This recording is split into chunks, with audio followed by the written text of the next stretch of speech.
My name is Sophia Walker, and at 28 years old, I never expected to be fighting for my own inheritance. You have 1 week to leave. My brother Eric smirked across our grandmother Eleanor's antique dining table. Mom and Dad just watched in silence, eyes fixed on their plates. The betrayal stung worse than the words themselves. Little did they know, I had already pulled out the property records from my bag. Actually, you all have 24 hours. Their forks dropped when they realized grandmother had outsmarted them all. Before I continue this story, let me know where you're watching from, and hit that subscribe button if family drama is your thing. Growing up in Millfield, Connecticut, I was always the odd one out in our family. While my parents, Margaret and Richard Walker, doted on my older brother Eric, I found solace in books, art, and the wisdom of my grandmother Eleanor. Our family home, a sprawling Victorian built in the late 1800s, had been in the Walker family for generations. The house itself was a character in our family story.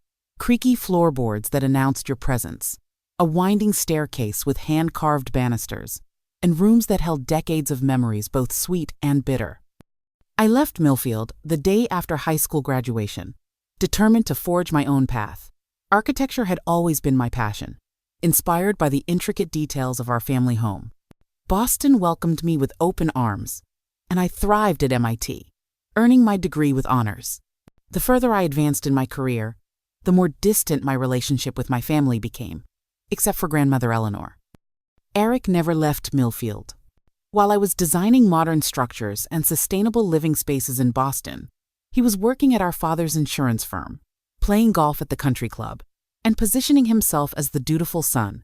My parents never missed an opportunity to remind me how Eric had stayed loyal to the family, unlike their daughter who abandoned them for city life. "Your brother takes care of us," Mom would say during our infrequent phone calls. "He comes by every Sunday for dinner. He helps your father with the yard work." What they never mentioned was how Eric had slowly been taking control of family decisions, particularly regarding finances and property. He'd convinced our parents to add him as a signatory on their bank accounts just in case of emergency. He'd suggested they consult him before making any major purchases. And most importantly, he'd been dropping hints about the family home for years. Grandmother Eleanor saw through him. At 87, her mind remained sharp as a tack, and her piercing blue eyes missed nothing. During my visits, which I maintained despite my parents' coldness, she would squeeze my hand and whisper, "This house has eyes and ears, Sophia. Be careful what you say around certain people." The economic downturn had hit Millfield hard over the past decade. What was once a thriving small town had become a shell of its former self, with Main Street featuring more empty storefronts than businesses. Property values had plummeted, except for historic homes like ours, which had become even more valuable to developers looking to create boutique hotels or upscale apartments. I'd been away for 3 years straight before grandmother's passing. My architecture firm had sent me to oversee projects in Chicago, then Seattle, and finally a 6-month stint in London. Each time I'd planned to visit Millfield, something came up, a project deadline, a client emergency, or just plain fear of facing the family dynamics I'd escaped. When the call came about grandmother Eleanor, I was in a taxi heading to a client meeting in downtown Boston. Dad's voice was flat when he said, "Your grandmother passed in her sleep last night. The funeral is Saturday. No emotion, no acknowledgement of what she'd meant to me. Just facts and a date." What he didn't say was that grandmother had asked for me repeatedly in her final days. I learned this from Mrs. Patterson, Eleanor's nurse, who called me separately. "She had something important to tell you, dear. She made me promise to let you know she left something for you in her writing desk, the small drawer with the key she kept on her necklace." Before heading to Millfield, I'd made one stop at my attorney's office. The documents he provided confirmed what grandmother had told me during my last visit, though at the time I hadn't fully understood the implications.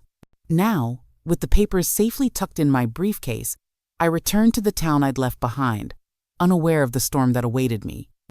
The moment I pulled into the driveway of the Walker family home, I knew things had changed. Eric's sleek black Audi was parked in what had always been grandmother's spot. The flower beds she had tenderly maintained were now overgrown with weeds. The porch swing where we'd spent countless summer evenings talking about life was gone. Mom answered the door with a perfunctory hug. "You're in the blue guest room," she said. "Not the bedroom I'd grown up in. Eric and Jessica are using your old room when they stay over with the kids." Dad nodded from his armchair, barely looking up from his newspaper. "Good drive?" "No, I've missed you," or "It's good to see you." Just practical questions and statements of fact. Eric arrived an hour later with his wife Jessica and their 2 children, Madison and Connor. He'd gained weight since I'd last seen him, his face fuller under his carefully styled hair. The gold watch on his wrist caught the light as he gave me a cursory hug. "The prodigal daughter returns," he said with a smile that didn't reach his eyes.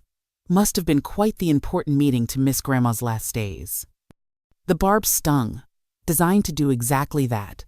Jessica, ever the peacemaker, quickly interjected with questions about Boston and my work, but Eric cut her off. "We're not here to discuss Sophia's glamorous life," he said. "We have funeral arrangements to finalize." Throughout that first evening, I noticed how everyone deferred to Eric.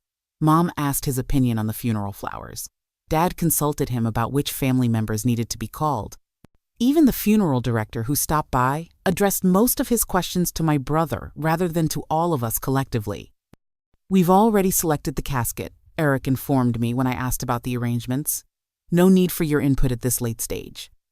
Later, I found myself wandering into Grandmother's room, now stripped of many personal items. Her favorite Afghan was missing from the foot of the bed. The collection of antique silver brushes had been removed from her vanity. The walls, once covered with family photographs, now held only faint rectangles where frames had hung. "Looking for something?" Eric's voice startled me from the doorway. "Just remembering," I said. "What happened to all her things?" "Mom and I sorted through them already. Important items are safely stored. The rest will go to charity after the funeral." Without asking me if there was anything I wanted to keep, Eric shrugged. "You weren't here. Decisions had to be made." I noticed a small wooden box on Grandmother's nightstand and reached for it, remembering it had contained her collection of vintage brooches. "Don't touch that," Eric said sharply. "Jessica has already claimed it." That night, I waited until the house was quiet before slipping back into Grandmother's room. The key Mrs. Patterson mentioned had been removed from Eleanor's belongings, but I found the small writing desk intact in the corner. After 20 minutes of careful searching, I discovered that the bottom of the drawer had a false bottom. Beneath it lay a sealed envelope with my name written in Grandmother's elegant script, along with a small key that unlocked her safe deposit box at Millfield Community Bank. The next morning brought the first of several tense family meals. As I entered the kitchen, Eric and Mom abruptly stopped talking. "Toast?" Mom offered mechanically. "What were you discussing?" I asked directly. "Funeral details," Eric answered too quickly. "Nothing for you to worry about." Later, I overheard Eric on the phone in Dad's study, the door not quite closed. "Yes, as soon as the funeral is over. The property has excellent development potential. No, there won't be any complications from other family members." When he emerged, I pretended to be examining a family photo on the wall. "Making plans already?" I asked casually. "Just tying up loose ends," he replied, tucking his phone into his pocket. "Grandmother left some financial matters that need attention." "Interesting," I said. "I wasn't aware you were handling her estate." Eric's smile tightened. "Someone has to take responsibility. We can't all run off to play architect in the big city." On the day before the funeral, I visited the Millfield Community Bank. The contents of Grandmother's safe deposit box confirmed everything the envelope had suggested: property deeds, legal documents, and a letter explaining her decisions in detail. I made copies of everything before returning the originals to the box. My attorney had advised me to wait until after the funeral to reveal what I knew. "Let the family have their time to grieve," he suggested. "The legal matters can wait." That evening, I found an old photograph album tucked away in the library bookshelf. It contained pictures I'd never seen. Grandmother as a young woman, standing proudly in front of the house. a deed document visible in her hands. There were newspaper clippings, too, about how Eleanor Walker had fought to keep the family property during difficult financial times in the 1970s when my grandfather had wanted to sell. "She saved this house once before," I whispered to myself. The funeral passed in a blur of black clothes, solemn faces, and platitudes about a life well lived. I stood apart from my family at the cemetery, watching as they accepted condolences from town residents who barely acknowledged my presence. The city daughter, I heard someone whisper, barely knew her grandmother. If only they knew the truth of our relationship, the long letters we'd exchanged, the phone calls late into the night when I needed guidance, the way she'd supported my dreams when everyone else had tried to clip my wings. The day after the funeral, Mom announced we would have a proper family dinner to discuss moving forward. The dining room table was set with grandmother's best china and crystal glasses that caught the late afternoon light. The formality of the setting suggested this was no ordinary meal. Eric and Jessica arrived precisely at 6. Their children left with a babysitter. Dad uncorked a bottle of wine that had been saving for a special occasion, though no one clarified what the occasion might be. The tension in the room was palpable as we took our seats. Eric at the head of the table where grandfather used to sit, Mom and Dad flanking him, with Jessica and me across from each other. The first course, grandmother's recipe for butternut squash soup, was served in uncomfortable silence. Mom attempted small talk about the funeral arrangements, commenting on the lovely turnout and beautiful flowers. It was during the main course of roast beef and potatoes that Eric finally addressed what was clearly the real purpose of the dinner. He set down his fork deliberately, took a sip of wine, and cleared his throat. "Now that we've paid our respects to grandmother," he began, his tone businesslike, "we need to discuss practical matters." Mom and Dad exchanged glances, but said nothing. "As you know," Eric continued, "Jessica and I have been considering a larger home for our growing family. The kids need more space, and with the baby coming..." He paused to allow Jessica's automatic smile at the mention of her pregnancy. "Congratulations," I said, genuinely surprised by the news. "I didn't know you were expecting." "We announced it at Christmas," Jessica said softly. "You weren't here." Another reminder of my absence. Another subtle jab. "Anyway," Eric continued, "after discussing it with Mom and Dad, we've decided the most sensible solution is for us to move into this house. It's got the space we need, and it keeps the property in the family." I looked at my parents. "You're moving out?" Dad studied his plate. "We've been thinking about downsizing. The maintenance on this place is becoming too much." "We found a nice condo in that new development by the golf course," Mom added, not meeting my eyes. Eric smiled, the picture of reasonableness. "It makes perfect sense, Sophia. Mom and Dad get a more manageable space. We keep the family home. Everyone wins." "And where do I fit into this plan?" I asked, though I already knew the answer. Eric's expression shifted to one of feigned concern. "Well, that's what we need to discuss. Obviously, you'll need some time to collect any remaining belongings." "My belongings? From my home?" "Let's be realistic," Eric said, his voice hardening slightly. "This hasn't been your home for years. You've made your life in Boston." "It's still my family home," I insisted. "A home you visit, what, once every few years?" Eric scoffed. "Look, we're not throwing you out on the street, we're just being practical." I turned to my parents. "And you both agree with this?" Mom fiddled with her napkin. "Eric and Jessica need the space, dear. They have children to consider." "And what about what grandmother would have wanted?" I asked. At this, Eric's facade of reasonableness cracked slightly. "Grandmother is gone, Sophia. The living need to make decisions for the living." "She loved this house," I said quietly. "She would have wanted it preserved, not torn apart for your renovations." Eric's eyebrows shot up. "How did you know about the renovations?" I didn't answer. "The plans are quite tasteful," Jessica interjected quickly. "We're preserving all the historical features." "Except for the East Wing," I said. "The part with grandmother's rooms and the library. You're planning to demolish those for a modern addition." Eric's face flushed. "You've been snooping through my things?" "I overheard your call with the developer. I said calmly, and I saw the preliminary sketches in Dad's study. The atmosphere at the table had grown decidedly colder. Eric set down his wine glass with a thud that made Jessica jump. "You've always had a problem with boundaries, Sophia. Always thinking you know better than everyone else. Well, this time, it doesn't matter what you think." His voice had taken on the cruel edge I remembered from childhood arguments. "You have 1 week to leave, to collect whatever you think still belongs to you, and go back to your life in Boston." The smirk that accompanied this pronouncement sent a wave of familiar hurt through me, the same feeling I'd experienced countless times growing up as the less favored child. But this time, there was something different. This time, I had grandmother's documents in my bag. Mom and Dad just watched in silence, eyes fixed on their plates again. The betrayal stung worse than Eric's words. Their silence was complicity, their averted gazes an admission.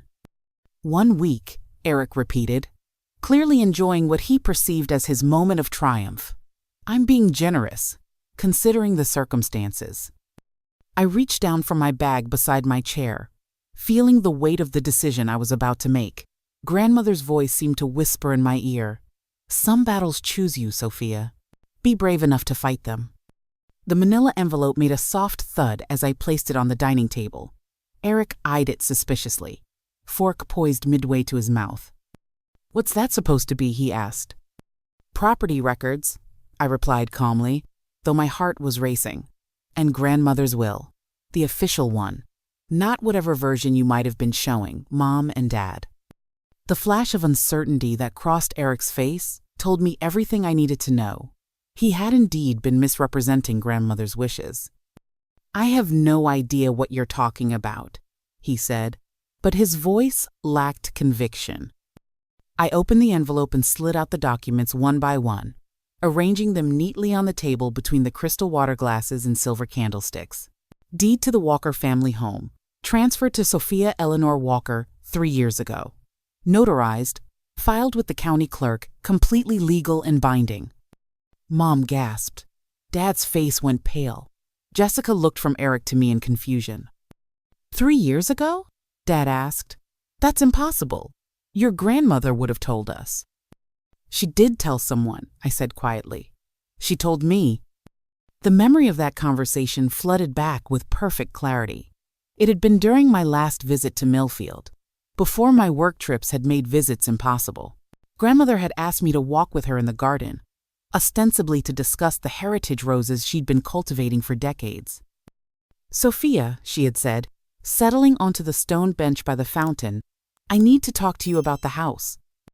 I'd assumed she wanted my professional opinion on some renovation or repair. "Is something wrong with the structure?" "No, dear. Something is wrong with the family." Her directness had surprised me. I've been watching Eric's behavior these past few years. The way he's manipulating your parents, the comments about what a burden this house is on them, his suggestions about selling to developers.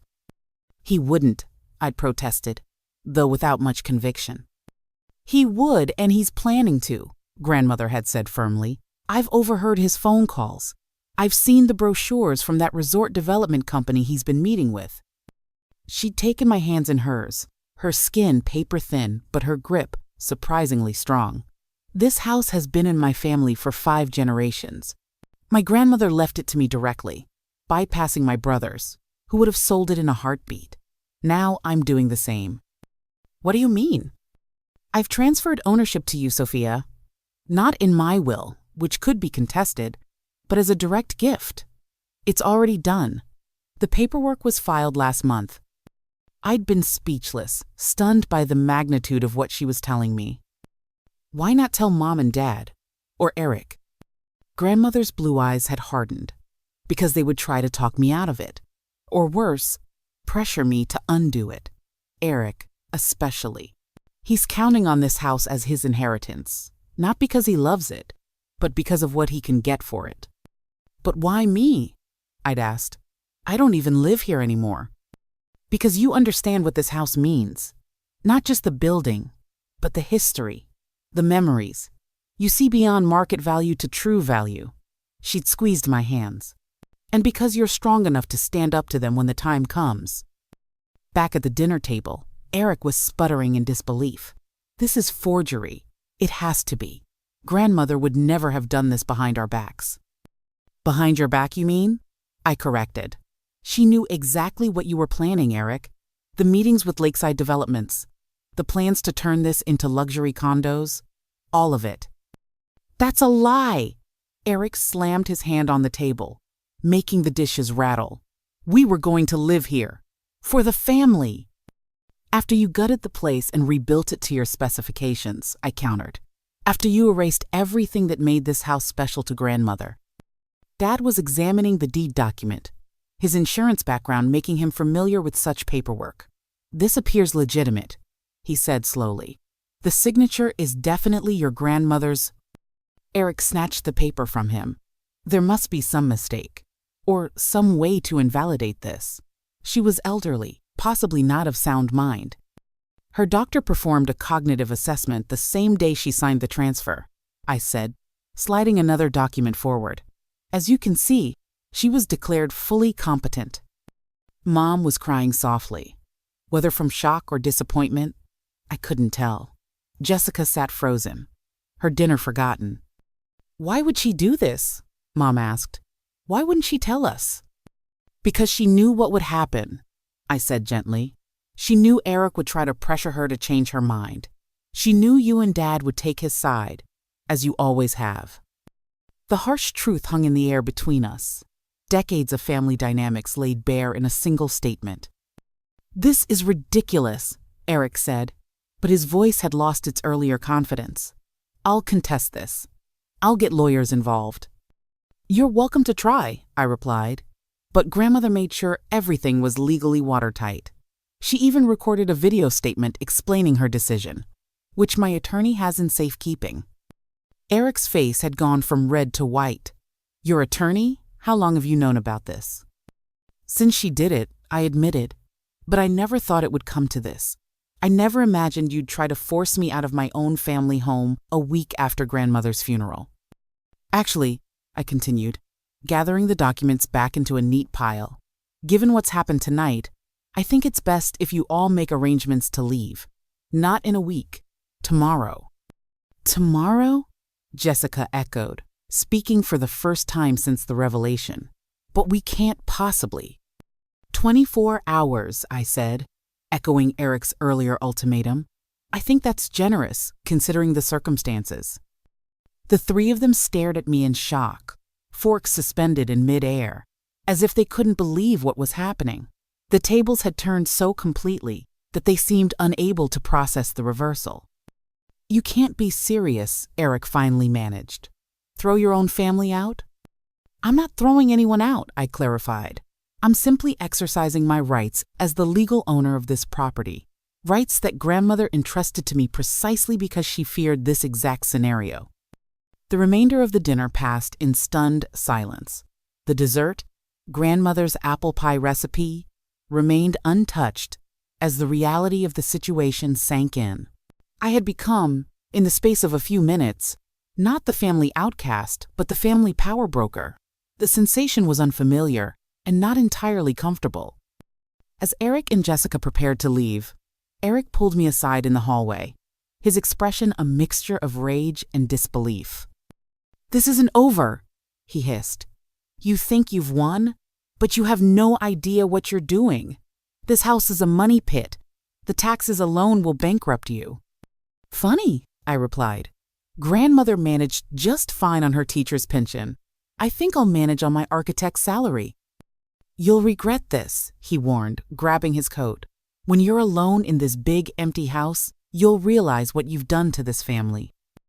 As their car disappeared down the driveway, I turned to find Mom and Dad standing awkwardly in the foyer, looking lost in the house that had been their home for over 30 years. Did you really mean it?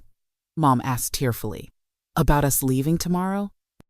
The question hung in the air between us, heavy with years of neglect and favoritism, but also with shared history and the complicated love that binds families even through betrayal. Morning light streamed through the stained glass panels of the front door, casting colored patterns across the foyer's hardwood floor. I'd spent a restless night in the blue guest room, replaying the dinner conversation and questioning my ultimatum. The satisfaction of standing up to Eric had given way to uncertainty about the path forward with my parents. The smell of coffee drew me to the kitchen, where I found Dad already dressed, sipping from his usual mug at the breakfast table. "Your mother's upstairs packing," he said without preamble. "We found a furnished rental by the golf course, 3-month lease to start, while we figure things out." I poured myself coffee, noting he'd made enough for 2. A small gesture, but significant. "Dad, about last night?" "I called the family lawyer this morning," he interrupted. "The documents are legitimate. The house is legally yours." I sat across from him. I never wanted it to happen like this. Dad sighed, suddenly looking every one of his 68 years. "Your grandmother always did have her own ideas about things, stubborn as they come." "She was trying to protect the house," I said, "from Eric's development plans." "Maybe." Dad stared into his coffee. "Or maybe she was trying to protect something else entirely." Before I could ask what he meant, the doorbell rang. Through the stained glass, I could make out Eric's distinctive silhouette. Dad grimaced. He called at 6:30 this morning, said he was bringing his lawyer by. I told him it wasn't a good idea, but I squared my shoulders and went to answer the door. Eric stood on the porch with a thin man in an expensive suit who introduced himself as James Blackwell, from the firm of Blackwell, Porter, and Schmidt. "Miss Walker," the lawyer began, "my client wishes to discuss the property transfer executed by Eleanor Walker. There are some concerning irregularities." "There are no irregularities," I interrupted. "And unless you have a court order, this is private property and you're here at my discretion." Eric pushed past me into the foyer. "This is still my parents' house, regardless of what paperwork you've dug up."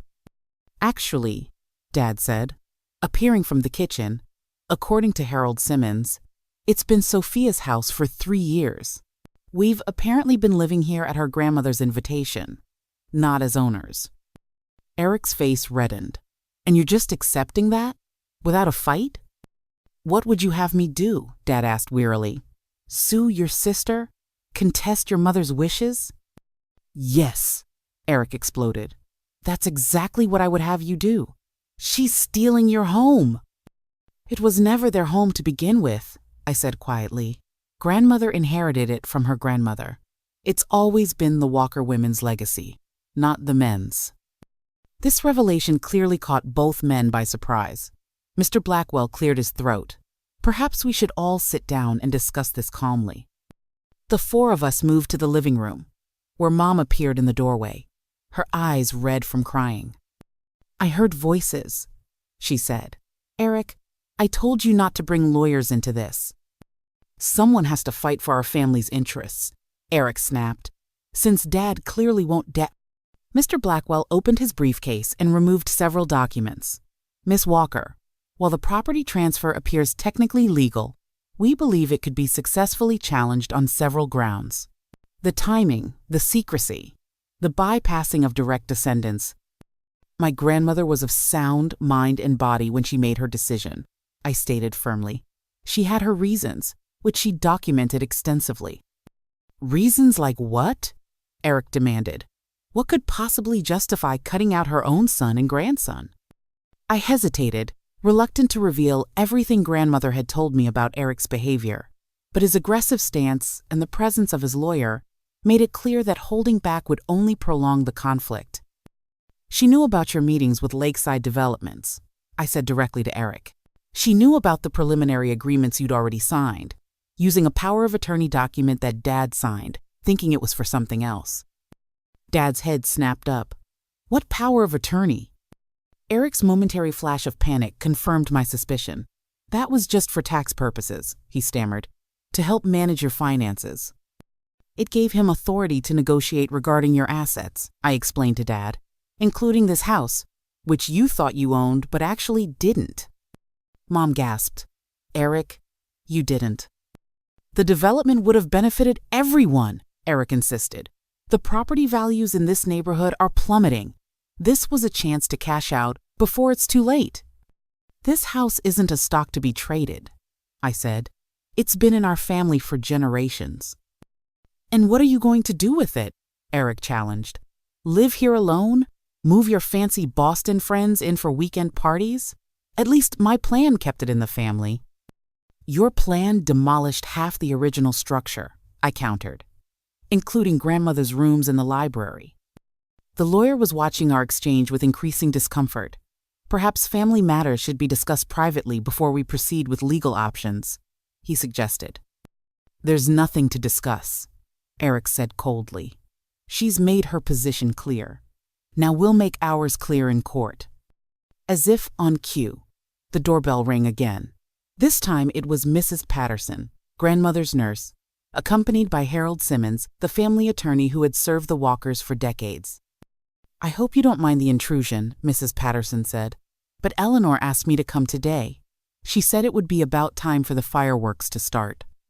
Despite the tension, Dad chuckled. That sounds like Mother. Harold Simmons nodded to Mr. Blackwell with professional courtesy before addressing all of us.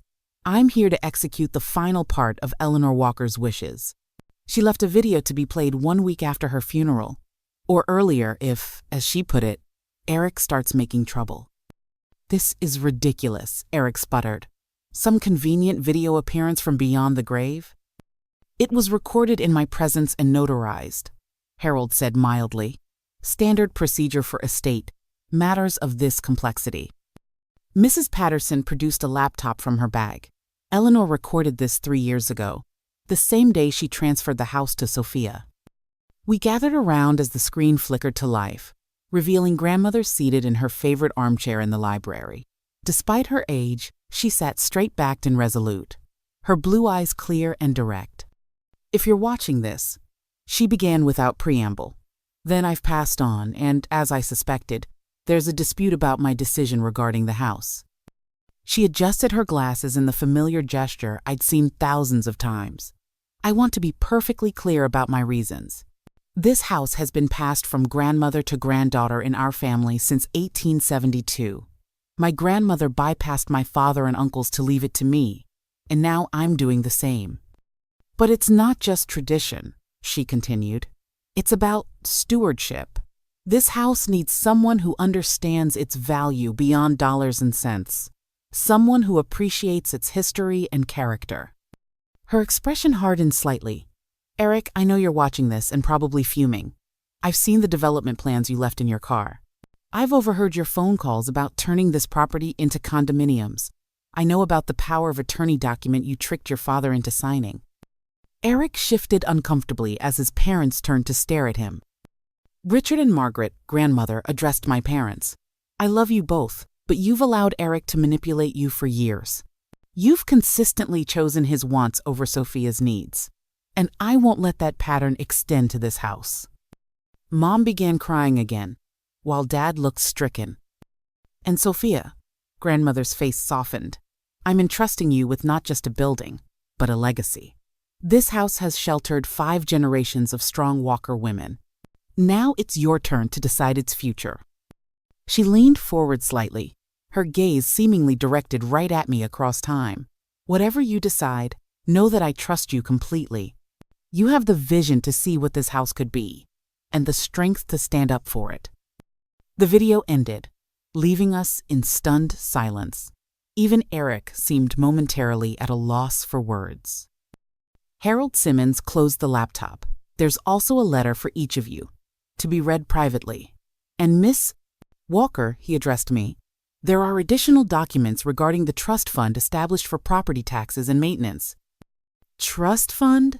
Eric echoed incredulously. Yes, Harold confirmed. Your grandmother converted a significant portion of her investments to establish a trust specifically for the preservation of the property. It should cover expenses for approximately 20 years. The revelation that grandmother had thought of everything, had anticipated and planned for every contingency, was both overwhelming and comforting. She had given me not just the house, but the means to keep it. Eric stormed out without another word, his lawyer hurrying after him with briefcase in hand. The slamming door echoed through the house like a final punctuation mark.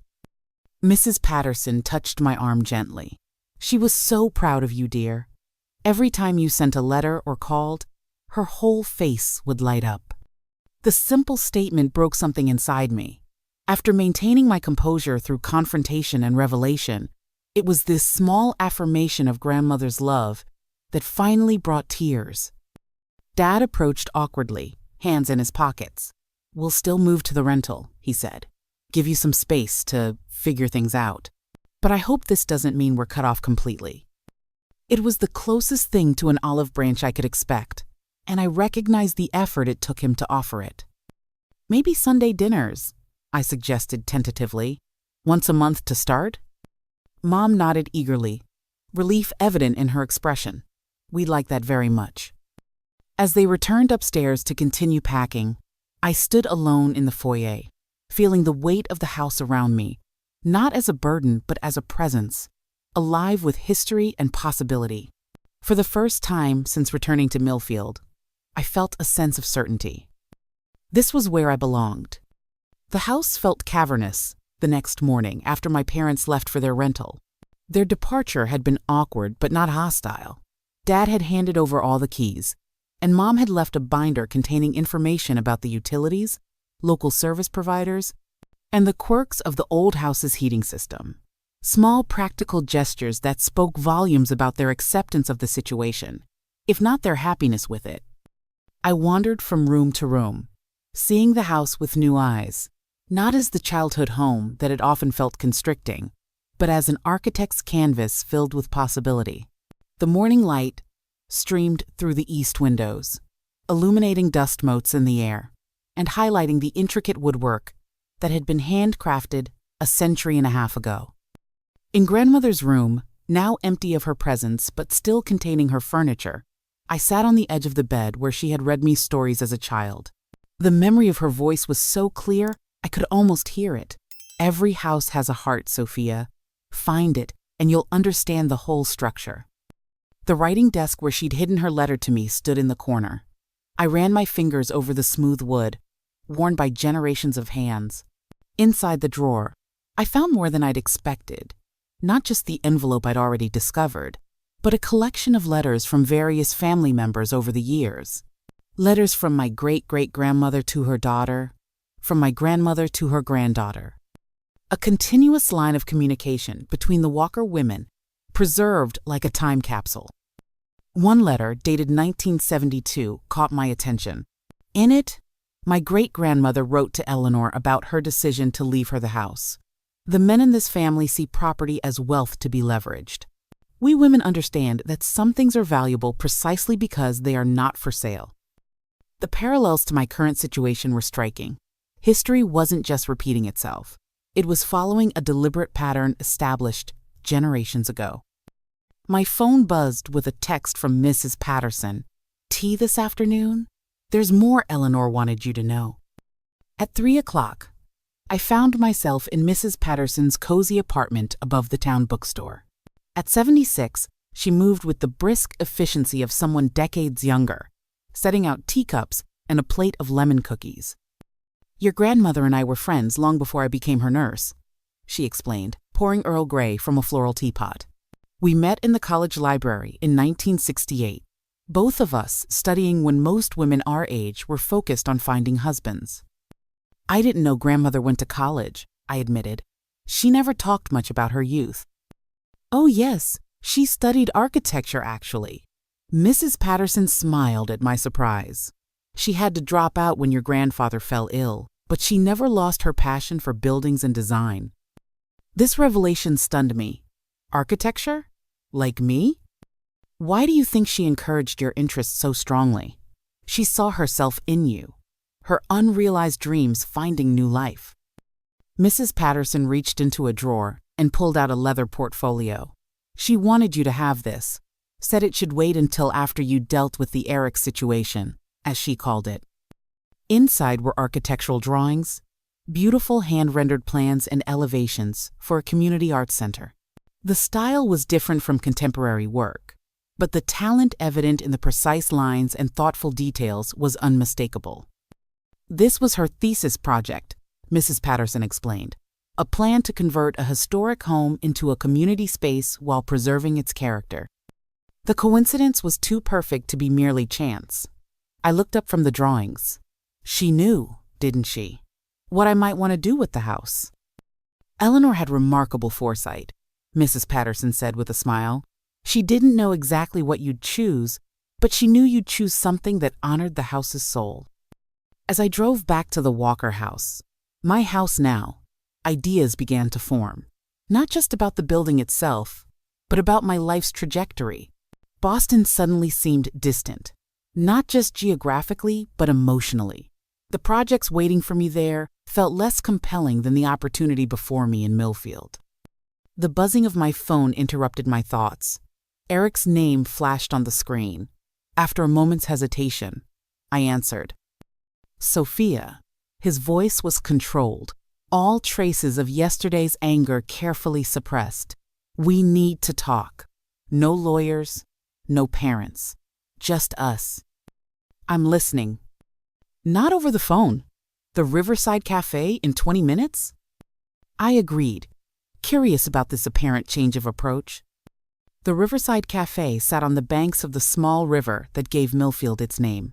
In high school, it had been the place to go after football games or before dances.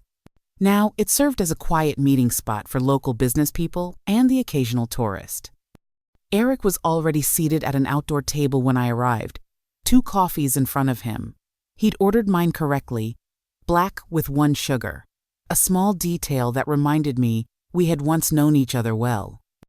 I've been thinking, he began without preamble, about what grandmother said in the video, about you understanding the value of the house beyond money. I waited, unsure where this was leading. I don't agree with her decision, he continued. I still think it was unfair to bypass Dad and me, but I've consulted with another attorney, and the transfer is solid. Fighting it would be expensive and probably futile. So you're giving up the legal challenge? I'm proposing a compromise. Eric leaned forward. You keep ownership of the house, but we convert it together. Not into condos, but into something that serves the community while generating income. En event venu, perhaps, or a boutique hotel. I studied my brother's face, trying to discern his true motivation. And what would your role be in this compromise? Business partner. You handle the design and preservation aspects. I handle the financial and operational side. 50-50. Despite his reasonable tone, I sensed the same old Eric beneath the surface, always looking for control, always positioning himself at the center of any venture. I appreciate the offer, I said carefully, but I already have plans for the house. His expression tightened. Let me guess. You're going to live there alone like some gothic heroine, preserving it exactly as grandmother had it? Actually, I'm planning to convert part of it into a community arts center and architectural studio. The plan was crystallizing as I spoke it aloud. The East Wing would be public space for exhibitions, classes, workshops. The main section would remain residential. Eric scoffed. And how exactly will that pay the property taxes? Or are you planning to live off grandmother's trust fund indefinitely? The studio would be a working architectural practice, focusing on historic preservation and sustainable renovation. There's a growing market for that expertise, especially in towns like Millfield with aging but valuable housing stock. My brother stared at me as if seeing me clearly for the first time. You've really thought this through. Some of it, yes. The rest is still forming. I took a sip of coffee. I'm giving notice at my firm in Boston next week. You're moving back to Millfield? The surprise in his voice was genuine. After spending your entire adult life trying to escape? I wasn't escaping Millfield, I corrected him. I was escaping our family dynamic. There's a difference. The honesty of this statement hung between us. Uncomfortable, but necessary. And what about Mom and Dad? Eric asked after a moment. Where do they fit into your grand vision? They're welcome to move back into the West Wing if they want. It would be their decision. Eric nodded slowly, processing this information. And me? Jessica? The kids? Are we simply cut out? The question wasn't entirely fair, but it deserved a thoughtful answer. Your family, I said finally. The house will always be open to you as family. but not as business partners or co-owners. Grandmother made her choice for specific reasons, and I intend to honor it. He stood up abruptly. Well, I tried. Remember that when you're struggling to make this work, I offered a reasonable solution. It was reasonable for you, I acknowledged, but not for the house, or for what grandmother wanted it to become. As I watched him walk away, I felt a curious mixture of sadness and relief. The rift between us wasn't healed, might never fully heal, but at least the battle lines were clearly drawn. There would be no more pretense of family harmony covering deeper machinations. The next few days passed in a flurry of activity. I submitted my resignation to my Boston firm, arranged for my apartment to be sublet, and began sketching preliminary plans for the conversion of the East Wing. Each evening, I sat in grandmother's chair in the library, surrounded by books that had witnessed decades of family history, and felt increasingly certain about my decision. On Sunday, exactly 1 week after the confrontational dinner, my parents came for lunch. They arrived tentatively, as if unsure of their welcome in the house that had been their home for 3 decades. "We've been thinking," Mom said as we sat in the sunroom with coffee after the meal, "about what your grandmother said in the video, about how we favored Eric." Dad cleared his throat uncomfortably. We didn't see it that way at the time, but looking back, there were patterns we should have recognized. It wasn't quite an apology, but it was an acknowledgement, perhaps the most I could realistically expect after years of established family dynamics. "The past is past," I said, surprising myself with how much I meant it. "What matters now is how we move forward." I showed them my preliminary sketches for the Arts Center conversion. Dad studied them with genuine interest, pointing out practical considerations about the plumbing and electrical systems. Mom suggested which local artists might be interested in teaching workshops or displaying their work. Their engagement with my vision felt like the first step on a new path, not erasing our complicated history, but building something different alongside it. As they prepared to leave, I made an offer I hadn't planned, but which felt right in the moment. The West Wing has the suite with its own entrance and kitchenette. If you wanted to move back, that space could be yours, independent but connected. They exchanged glances, a silent communication honed by decades of marriage. "We'll think about it," Dad said, but I could tell from his expression that the idea appealed to him. This house had been his mother's home, after all. Despite our differences, there was a pull of belonging that wasn't easily severed. That evening, I stood on the wide front porch, watching the sunset paint the sky in shades of pink and gold. A text message from my former boss in Boston confirmed they would take me on as a remote consultant for specific projects, providing a financial bridge until my new practice was established. Piece by piece, a new life was taking shape. Not the one I had planned, but perhaps the one I had been moving toward all along without realizing it. As darkness fell, I turned to go back inside, the porch light illuminating my way home. 3 months passed in what felt like both an instant and an eternity. Spring had given way to summer, and the Walker house was undergoing its own transformation alongside the changing seasons. The East Wing, once formal and rarely used, now hummed with activity.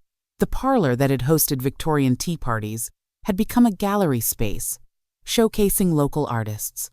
The former guest bedrooms were now workshop spaces, where community members gathered for classes in painting, pottery, and architectural drawing.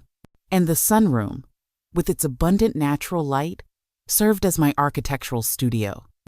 My parents had accepted my offer to return to the West Wing. After a month in the rental, they'd found themselves missing the character and comfort of the old house. Now they occupied a suite of rooms with their own entrance, a comfortable compromise between independence and connection. The renovation process had been both challenging and rewarding. As an architect, I'd overseen numerous projects, but none had held the personal significance of this one. Every decision required balancing preservation with adaptation, honoring the past while creating space for the future. Local contractors had initially been skeptical of my plans. "Never seen anything like this in Millfield," grumbled Frank Henderson, the electrician whose father and grandfather had serviced the town's buildings for generations. But as the vision took shape, Skepticism gave way to enthusiasm. "It's like the old place is waking up," Frank admitted, as he installed energy-efficient lighting that complemented the historic fixtures. The community response had exceeded my expectations.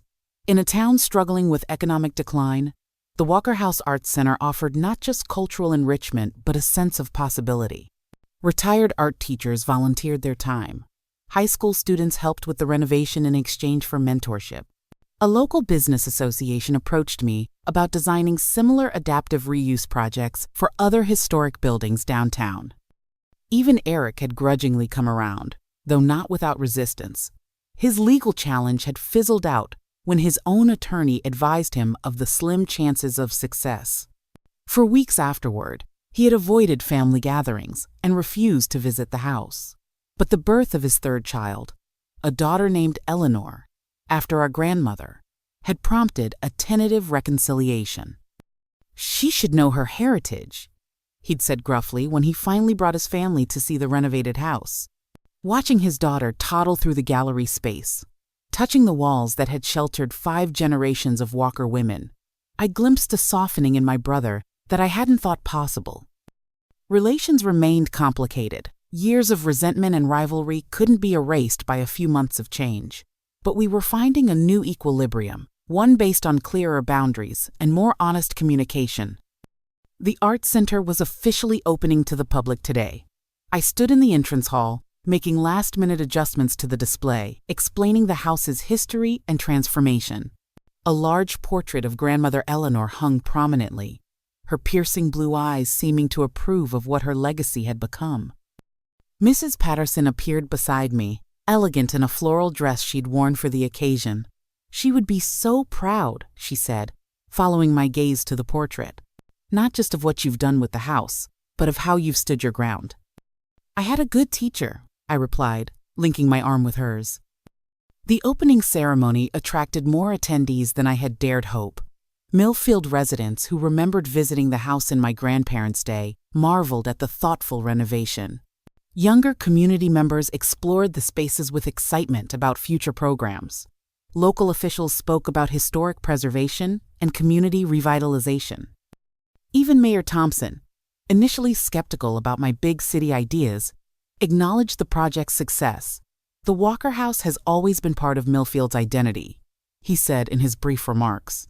"Now it's helping us write the next chapter of our town's story." As the crowds mingled and explored, I found myself on the back terrace, taking a moment of quiet amid the celebration.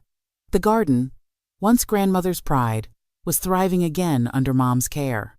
The fountain bubbled peacefully, just as it had during that fateful conversation 3 years ago. Dad joined me, handing me a glass of champagne. "Quite a transformation," he said, nodding toward the house, both the building and its owner. I smiled, recognizing the rare compliment. "I've been thinking about something grandmother used to say, that inheritance isn't just about property or money. It's about values, courage, vision." She was a wise woman, Dad acknowledged. Stubborn as hell, but wise. "I think that might be the real Walker women's legacy," I laughed. "Stubborn wisdom." We stood in companionable silence, watching the sunset gild the old house with warm light. The building that had once felt like the center of family conflict now stood as a symbol of possibility and renewal. Later that evening, after the last guests had departed, I sat alone in the library, the one room I'd kept almost exactly as it had been in grandmother's time. The leather armchair creaked familiarly as I settled into it, a stack of letters in my lap. Correspondence between Walker women across generations, passing wisdom and encouragement from one to the next. I'd learned so much in these past months, about architecture and renovation, yes, but more importantly about family, legacy, and the courage to create boundaries. About standing firm in the face of intimidation and finding strength I hadn't known I possessed. About forgiveness that comes not from forgetting past hurts, but from refusing to let them dictate the future. The journey hadn't been easy. There had been sleepless nights questioning my decisions, moments of doubt about leaving my established career in Boston, days when Eric's continued resentment had felt like an unbearable weight. But through it all, There had been a growing certainty that I was exactly where I needed to be, doing exactly what I was meant to do. The house around me no longer felt like a battlefield, or even primarily like an inheritance. It had become something more profound, a canvas for creating something new that honored what came before. A bridge between past and future. A home, in the deepest sense of the word. As I prepared for bed that night, I paused by the window overlooking the garden where grandmother and I had had our last conversation. The moon silvered the landscape, casting long shadows from the ancient oak trees that had witnessed generations of Walker family dramas. "Thank you," I whispered to grandmother, to the house itself, to whatever combination of chance and choice had brought me to this moment. The journey wasn't over. There would be challenges ahead in making the arts center sustainable, in navigating family relationships, in balancing preservation with progress. But for the first time in years, I felt completely present in my own life, rooted in purpose and possibility. Some inheritances come with legal documents and property deeds. Others come in more intangible forms: courage, vision, the wisdom to recognize what truly matters. Grandmother had given me both kinds, and I was finally ready to claim them fully. What about you? Have you ever had to stand up to family for what you believed was right, or discovered an unexpected inheritance that changed your path? Share your story in the comments below. And if this tale of family drama and finding your own strength resonated with you, please hit that like button and subscribe for more stories of transformation and resilience. Thank you for joining me on this journey. And remember, sometimes the most valuable legacies aren't things, but the courage to create your own path.